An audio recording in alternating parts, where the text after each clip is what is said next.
Umabot na sa 1,133,093 ang kabuang bilang ng mga naitalang naapektuhan ng pinagsamang shear line at low pressure area o LPA sa 7 rehiyon sa bansa.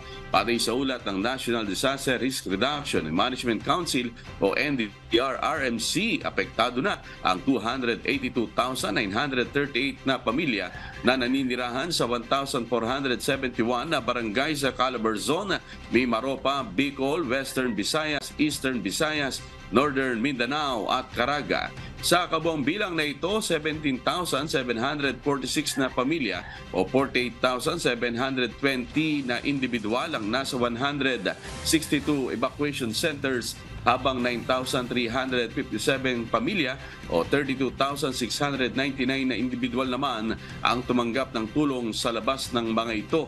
Ipinaalam din ng Office of Civil Defense na kasama sa mga apektadong pamilya ang mga na-displace at ang mga hindi nangangailangan ng paglipat mula sa kanilang tirahan. Bukod dito, ayon sa NDRRMC, mayroong dalawang iniulat na pagkamatay na kinukumpirma pa sa ngayon na naitala sa Eastern Visayas. Isa ay kinumpirma na sugatan at ito ay iniulat sa Region 8, habang isang tao ay iniulat na nawawala at undergoing validation sa Bicol.